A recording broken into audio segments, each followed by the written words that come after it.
Bismillahirrahmanirrahim. Assalamualaikum warahmatullahi wabarakatuh. Para mahasiswa dan mahasiswi yang saya cintai, para yang mengikuti mata kuliah Pranata Sosial Hukum Islam maupun Filsafat Hukum Islam.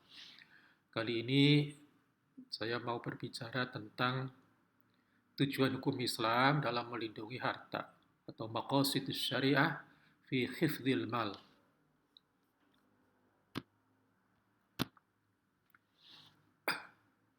Para mahasiswa dan mahasiswi yang saya cintai, kalau kita membaca tulisan dari Imam Faisal tentang bagaimana cara mengukur ketercapaiannya maqasid syariah, khususnya di dalam uh, hifdzul mal ataupun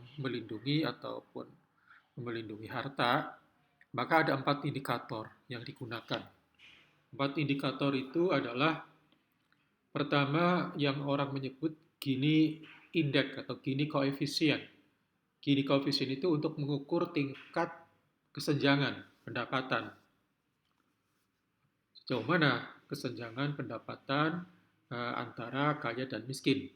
Kemudian yang kedua adalah diukur dari GDP. GDP adalah Gross Domestic Product, produk domestik bruto, kemudian atau diukur dengan Doing Business Index, sejauh mana kemudahan-kemudahan dalam melakukan bisnis. Kemudian yang ketiga, diukur juga access to employment dengan mengukur sejauh mana tingkat pengangguran di suatu negara. Kemudian indikator yang keempat adalah larangan terhadap perolehan harta yang tidak halal atau tidak sah, yang diukur antara lain dengan Corruption Perception Index, Indeks Persepsi Korupsi, dan International Property Right Index. Itulah beberapa indikator untuk mengukur maqasid syariah atau di dalam hifdzul mal atau maqsad of property di dalam bahasanya Imam Faisal Abdul Rauf. Kalau kita berbicara tentang pencapaian maqasid syariah di berbagai negara muslim khususnya, maka berdasarkan bukunya Faisal Abdul Rauf ini, 3 negara muslim dengan ranking terbaik itu adalah pertama United Arab Emirates, itu terbaik di dalam pencapaian maqasid syariah dalam hifdzul mal. Yang kedua adalah Qatar dengan skor 0.944, yang ketiga adalah Saudi Arabia dengan skor 0.829. Ini sesama negara muslim di dalam mencapai maqasid syariah di dalam hifdzul mal. Bagaimana Gini rasio Indonesia pada tahun 2020? Pada tahun 2020, tingkat ketimpangan pengeluaran penduduk Indonesia yang diukur oleh Gini rasio adalah sebesar 0,391. Angka ini meningkat 0,001 poin jika dibandingkan dengan Gini rasio September 2019 yang sebesar 0,380 dan menurun 0,001 poin dibandingkan dengan Gini rasio Maret 2019 yang sebesar 0,382.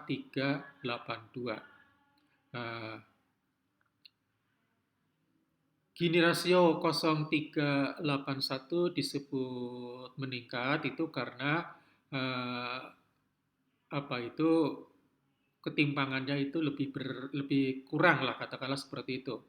Jadi semakin besar angkanya, maka semakin timpang kira-kira seperti itu. Sehingga kalau pada Maret 2019 itu adalah 0,382, kemudian Maret 2020 0,381, itu artinya meningkat, artinya tingkat ketimpangannya itu semakin kecil gitu, meskipun meningkatnya sedikit. Kemudian kalau dilihat dari gross domestic produknya Indonesia, perekonomian Indonesia berdasarkan besaran produk domestik produk atas dasar harga harga berlaku triwulan kedua 2020 mencapai 3,687,7 triliun atau 3.687 triliun. Ini gross domestic produknya Indonesia. Kemudian apa sebenarnya yang diukur, yang menjadi ukuran untuk mengukur kemudahan dalam berbisnis? Itu beberapa aspek yang diukur yaitu apakah sejauh mana opening bisnis, membuka bisnis, getting location dengan mendapatkan lokasi bisnis, akses terhadap lembaga keuangan, kemudian bagaimana mengurus operasional sehari-hari, kemudian bagaimana aspek-aspek yang terkait dengan lingkungan, lingkungan bisnis, keamanan lingkungan bisnis.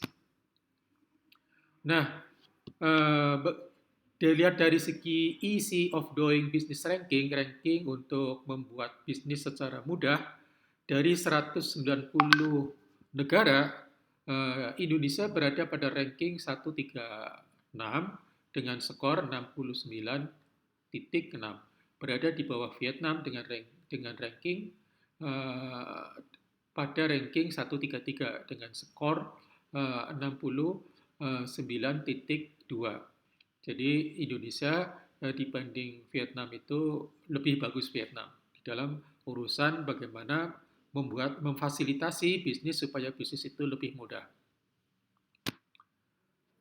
Kemudian dilihat dari rata-rata orang yang tidak bekerja, unemployment rate, Indonesia rata-ratanya tingkat penganggurannya itu adalah 7,07% dihitung pada Agustus 2020.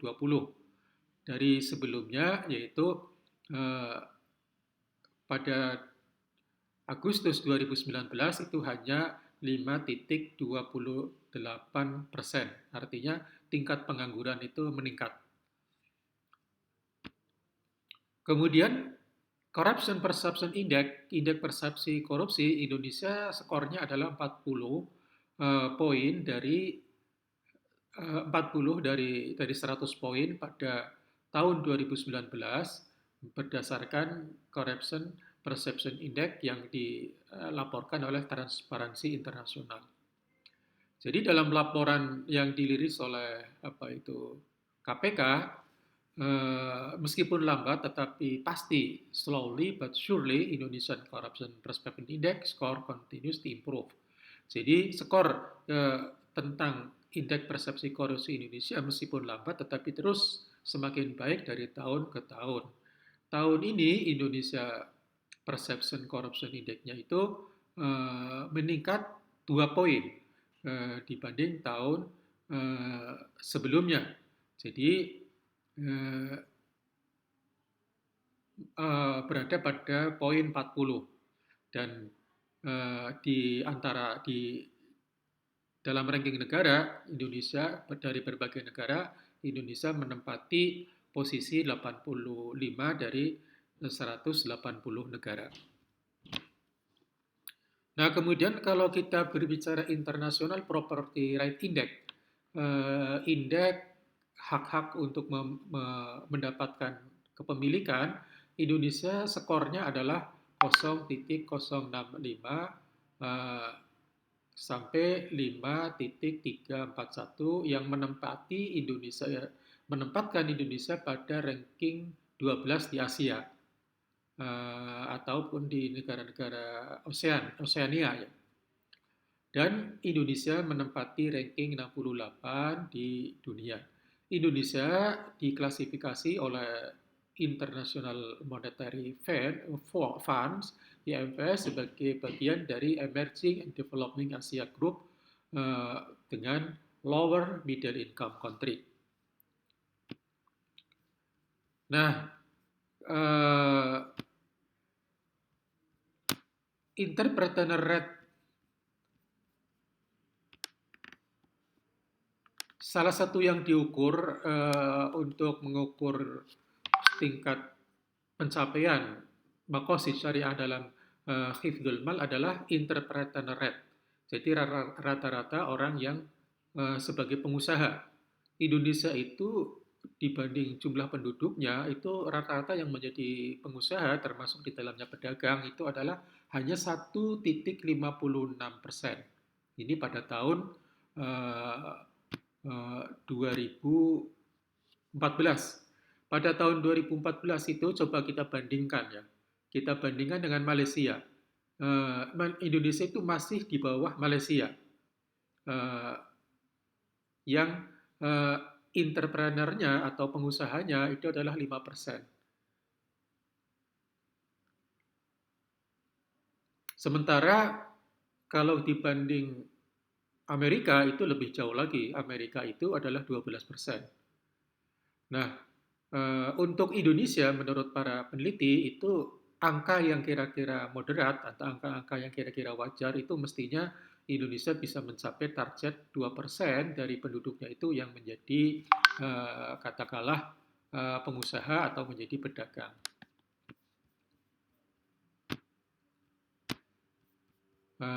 Ini semua indeks-indeks ini diperlukan untuk apa?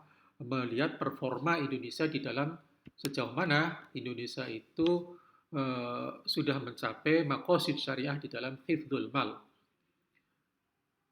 Kemudian dalam Global Entrepreneurs Index, negara-negara yang the best ya, negara yang the best itu adalah antara lain 5 Amerika Serikat tetap sebagai negara yang paling tinggi ya indeks entrepreneurship-nya ya.